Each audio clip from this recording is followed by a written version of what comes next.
Assalomu alaykum, hurmatli pensionerlar, ota-onalarimiz va ularning farzandlari. Bugun men juda muhim masalani tushuntirib beraman. 25 sentyabrgacha ayrim pensionerlarga to'lanishi kerak bo'lgan pullar yangi ro'yxatga kiritilish.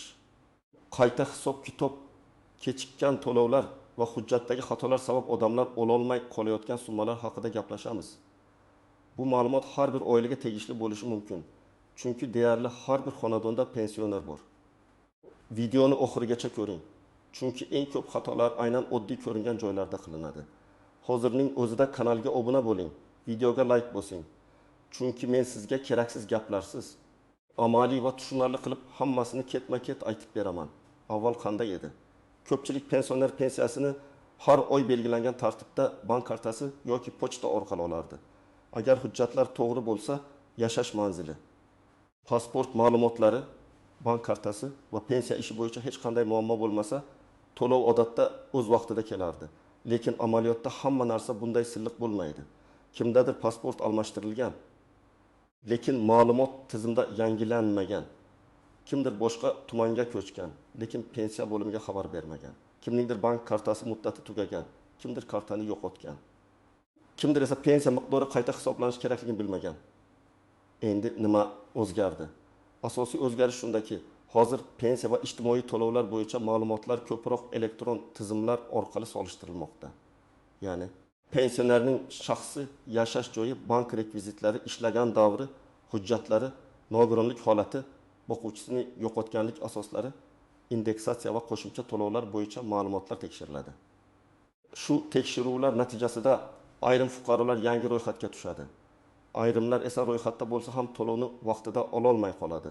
Mana shu joyda 15 sentyabrgacha masalani aniqlashtirib olish juda muhim. Men buni oddiy tilda tushuntiraman.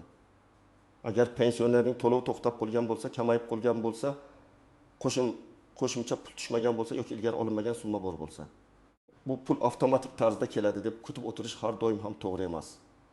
Ba'zan tizimda bitta raqam noto'g'ri kiritilgani, bitta hujjat yetishmagani yoki bank hisob raqami yangilanmagani sabab pul ushlanib qoladi. Natijada odam o'ziga tegishli pulni kech oladi yoki umuman ariza bermasa, masala cho'zilib ketadi. Birinchi navbatda kimlar e'tiborli bo'lishi kerak? Men buni guruhlarga bo'lib tushuntiraman. Birinchi guruh pensiyasi yaqinda tayinlangan fuqarolar.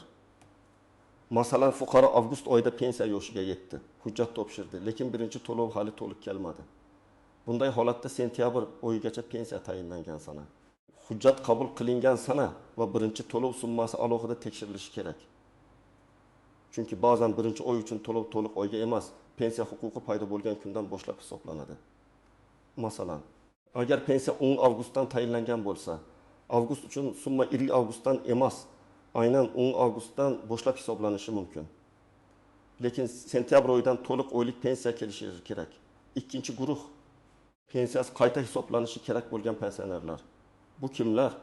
Masalan, ilgari ish staji bo'yicha hujjat topilmagan, keyin arxivdan ma'lumotnoma chiqqan yoki fuqaro sobiq ish joyidan ish haq to'g'risidagi ma'lumotni keyinroq olib kelgan yoki nogironlik guruhi o'zgargan. Bunday holatda pensiya miqdori qayta ko'rib chiqiladi.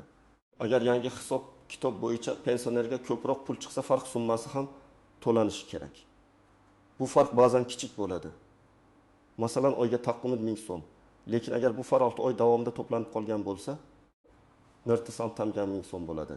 Agar farq 1000 so'm bo'lsa va 8 oyga tegishli bo'lsa, 1.200.000 so'mga yetadi. Shuning uchun odamlar ozgina farq ekan deb befarq bo'lmasligi kerak. Uchinchi guruh bank kartasi yoki to'lov usulida muammo bo'lgan pensionerlar. Masalan, pensioner pensiyani plastik kartaga oladi.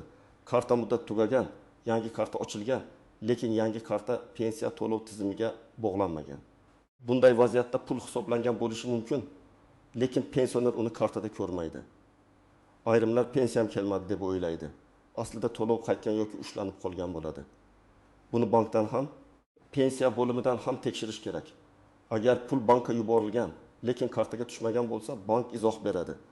Agar pul umuman yuborilmagan bo'lsa, pensiya bo'limi sababini aytish kerak. 4-guruh manzilni o'zgartirgan yoki boshqa hududga ko'chgan pensionerlar.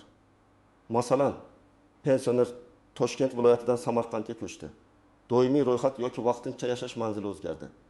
Agar pensiya ishi eski hududda qolgan bo'lsa, to'lovda kechikish bo'lishi mumkin. Ayniqsa pochta orqali pensiya oladiganlar uchun bu juda muhim. Pochta xodimi eski manzilga bo'lsa, pensioner u yerda yashamasa to'lov qaytadi.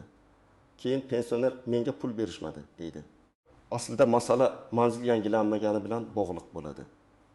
5-guruh boquvchisini yo'qotganlik pensiyasi yoki nogironlik pensiyasi oluvchilar. Bu turdagi to'lovlarda hujjatlar va muddatlar juda muhim.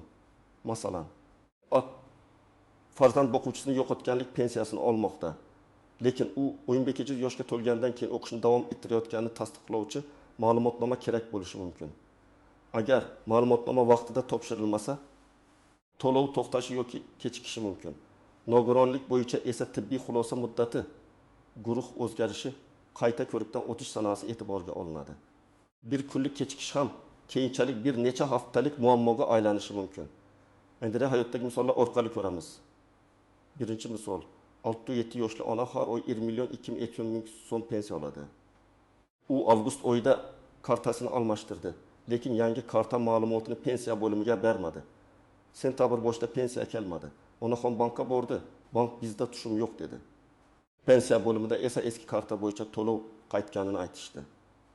Agar onaxon 10 sentabrgacha ariza yozib, yangi karta rekvizitini topshirsa, ushlanib qolgan summa keyingi to'lov bilan yoki alohida tartibda o'tkazilishi mumkin. Agar u buni bilmay bir oy kutsa, muammo cho'ziladi. Ikkinchi misol, 71 yoshli otaxonning ish staji bo'yicha 4 yil arxiv hujjati topilmagan edi. Keyin farzandlari arxivdan ma'lumotnoma olib kelishdi.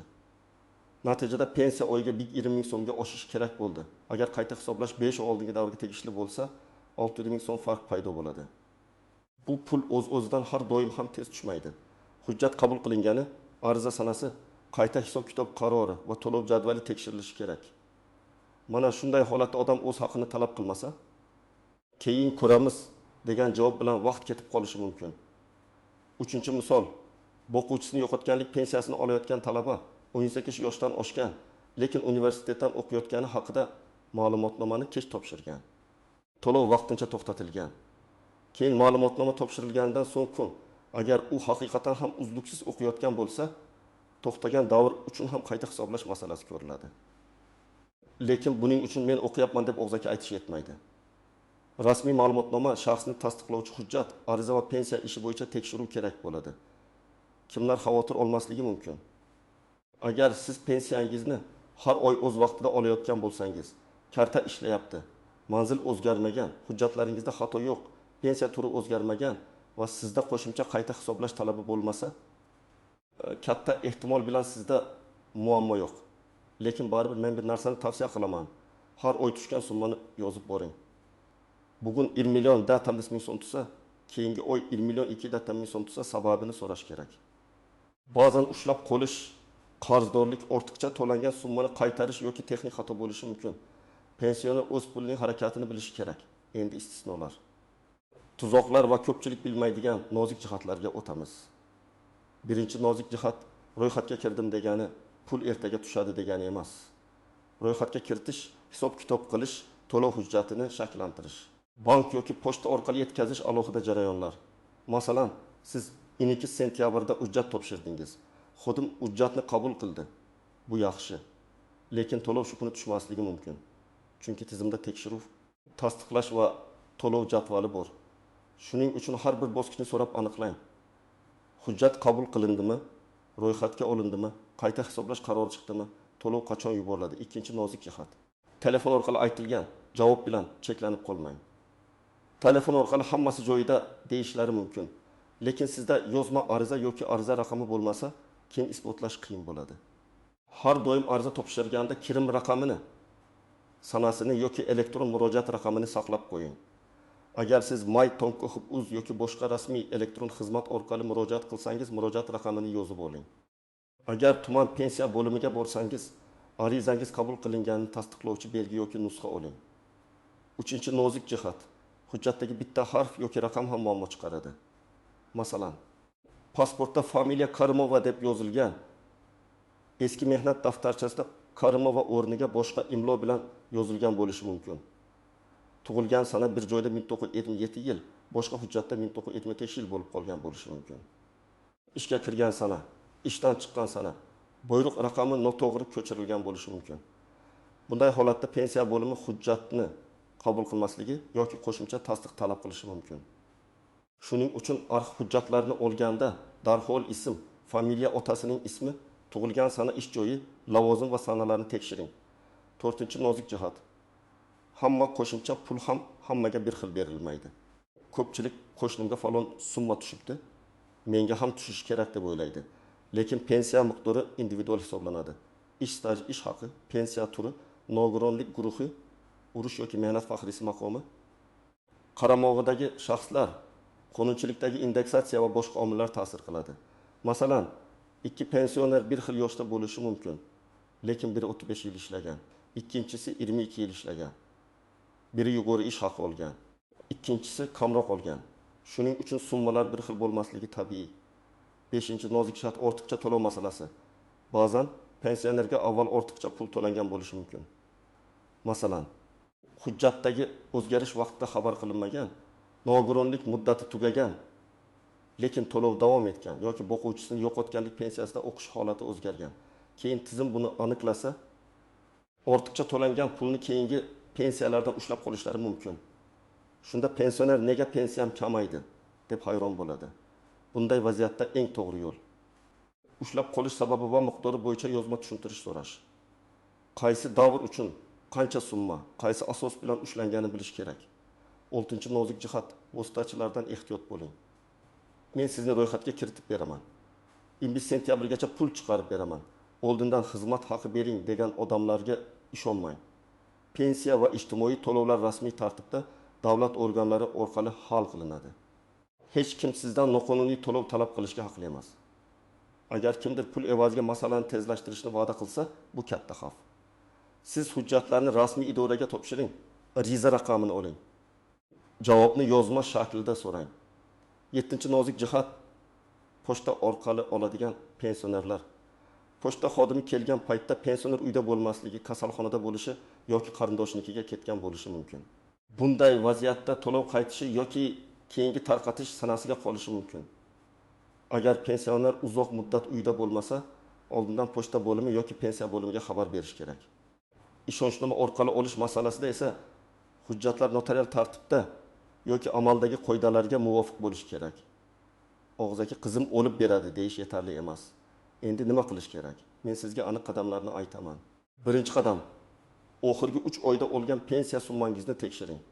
Bank kartangiz bo'lsa, SMS xabarlarini, bank ilovasidagi tushumlarni yoki bankdan ko'chirma oling. Pochta orqali olsangiz, to'lov qaydnomasidagi summalarni yozib qo'ying. Qaysi oyda qancha oldingiz? Qaysi oyda kechikdi? Qaysi oyda kamaydi? Bularni aniq bilmasdan turib murojaat qilish qiyin. Ikkinchi qadam, hujjatlaringizni tayyorlang. Sizga odatda pasport yoki ID karta, pensiya guvohnomasi, bank karta rekvizitlari, mehnat daftarchasi yoki ish stajini tasdiqlovchi hujjatlar, arxiv ma'lumotnomalari, nogironlik bo'yicha tibbiy xulosa. Boquvchisini yo'qotganlik bo'yicha hujjatlar, o'qish ma'lumotnomasi, yashash manzili bilan bog'liq hujjatlar kerak bo'lishi mumkin. Hamma holat bir xil emas. Shuning uchun o'zingizga tegishli hujjatlarni alohida papkaga joylang. 3-qadam, tuman yoki shahar pensiya bo'limiga murojaat qiling. Murojaatda oddiy va aniq yozing. Mening pensiya to'lovim bo'yicha 11 sentyabrgacha hisoblangan. Lekin to'lanmagan summa bor yo'qligini tekshirib berishingizni so'rayman.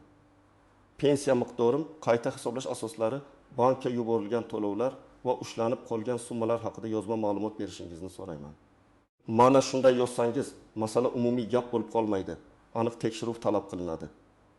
4-qadam, agar karta muammosi bo'lsa, bankdan rekvizit oling. Faqat karta raqamini aytish yetmasligi mumkin. Ba'zan hisob raqami, bank mefosi, filial nomi va boshqa ma'lumotlar kerak bo'ladi. Bankdan rasmiy rekvizit olib, pensiya bo'limiga topshiring. Agar eski karta yopilgan bo'lsa, buni ham ayting. Pul qayerga ketdi degan savolga javob topish uchun eski karta, yangi karta va pensiya to'lov tizimidagi ma'lumotlar solishtiriladi.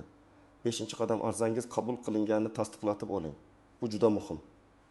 Og'zaki aytib qaytmang. Ariza nusxasiga qabul qilingan sana va raqam qo'yishlarini so'rang yoki elektron murojaat qilsangiz, murojaat raqamini saqlang. Keyin javob muddati o'tganda aynan shu raqam bilan so'raysiz. Bu sizning huquqingizni himoya qiladi. 6-qadam, agar javobdan norozi bo'lsangiz, yuqori turuvchi tashkilotga murojaat qiling. Masalan, tuman darajasida masala hal bo'lmasa, viloyat boshqarmasiga, tegishli vazirlik yoki rasmiy murojaat portallariga yozish mumkin. Lekin shikoyat yozishda hissiyot bilan emas, fakt bilan yozing. Qachon murojaat qildingiz? Kim qabul qildi? Qaysi summa kelmadi? Qaysi hujjat topshirildi? Qanday javob berildi? Hammasini ketma-ket yozing. 7-qadam, farzandlar va yaqinlar pensionerlarga yordam bersin. Ko'p ota-onalarimiz telefon ilovasidan ko'chirma olishni, elektron murojaat yuborishni yoki hujjatlarni skaner qilishni bilmasligi mumkin. Bu uyat emas. Farzandlar ota-onasining pensiya tushumini tekshirib bersa, hujjatlarni tartibga keltirsa, zarur joyga birga borib kelsa, ko'p muammo oldindan hal bo'ladi. Ayniqsa yoshi katta, yolg'iz yashaydigan yoki sog'lig'i zaif pensionerlar uchun bu juda zarur. 8-qadam, har oy nazorat daftarini yuriting. Bu oddiy daftar bo'lishi mumkin. Unda oynomi, tushgan summa, tushgan sana, ushlanma bo'lsa miqdori, qo'shimcha to'lov bo'lsa sababi yoziladi. Masalan, iyul 20.320.000 so'm 5 iyulda tushdi. Avgust 20.320.000 so'm 6 avgustda tushdi. Sentyabr 20.120.000 so'm 5 sentyabrda tushdi. 3.000 so'm kam. Mana shunday yozib bo'lsa, idoraga borganda aniq savol berasiz. Aniq savolga aniq javob olish osonroq. 9-qadam, ijtimoiy tarmoqlardagi xabarlarga ehtiyotkorlik bilan qarang. Hammaga falon summa beriladi. Faqat bugun ro'yxatdan o'ting, pasport rasmini yuboring, karta raqamingizni yozing degan xabarlar xavfli bo'lishi mumkin. Rasmiy ma'lumotni faqat rasmiy idoralar, banklar, pensiya organlari yoki hukumat portallari orqali tekshiring. Hech kimga karta parolini, SMS kodini, bank ilovasi kodini bermang. Pensionerlarning pullari firibgarlar uchun oson nishon bo'lib qolmasligi kerak. Yana bir muhim maslahat: agar sizga pul tushishi kerak deb hisoblasangiz, lekin aniq summani bilmasangiz, menga qancha pul berasizlar deb umumiy so'ramang. Buning o'rniga mening pensiyaga ishim bo'yicha qayta hisoblash o'tkazilganmi? Qaysi sanadan qancha farq chiqqan? To'lov qaysi sanada amalga oshiriladi deb so'rang. Chunki pensiya xodimi ham aniq savol bo'lsa, tizimdan aniq bandlarni tekshiradi. Agar pensioner kasal bo'lsa yoki idoraga bora olmasa, yaqinlari qonuniy tartibda yordam berishi mumkin. Buning uchun ishonchnoma, shaxsini tasdiqlovchi hujjatlar yoki vakillikni tasdiqlovchi boshqa asoslar kerak bo'lishi mumkin. Har bir vaziyatda talablar farq qiladi. Shuning uchun oldindan telefon qilib yoki rasmiy sahifa orqali qaysi hujjat kerakligini aniqlab oling. Shunda idoraga 2-3 marta qatnamaysiz. Hurmatli tomoshabinlar, bugungi mavzuning eng muhim mazmuni shuki, 15 sentyabrgacha pensionerlar o'z to'lovlarini, qayta hisoblangan summalarni, kechikkan pullarni, karta va manzil ma'lumotlarini albatta tekshirishi kerak. Agar hammasi joyida bo'lsa, xavotirga o'rin yo'q. Agar pensiya kamaygan, kechikkan, umuman tushmagan yoki qo'shimcha pul chiqishi kerak bo'lsa, kutib o'tirmang. Hujjatlarni tayyorlab rasmiy murojaat qiling. Men ekspert sifatida doim shuni aytaman. Pensiya bu sadaqa emas. Bu insonning mehnati, yoshi, huquqi va qonuniy ta'minoti. Shuning uchun har bir pensioner o'ziga tegishli summani bilishga, so'rashga va talab qilishga haqli. Siz ham o'zingizning yoki ota-onangizning pensiya holatini bugunoq tekshirib qo'ying. Izohlarda yozing. Sizning hududingizda pensiya vaqtida tushyaptimi? Qo'shimcha pul yoki qayta hisoblash bo'yicha muammo bo'ldimi? 25 sentyabrgacha ro'yxat va to'lovlar bo'yicha qanday savollaringiz bor? Videoga like bosing. Kanalga obuna bo'ling va bu videoni albatta pensioner qarindoshlaringizga yuboring. Chunki bitta vaqtida berilgan ma'lumot kimningdir o'z pulini vaqtida olishga yordam beradi.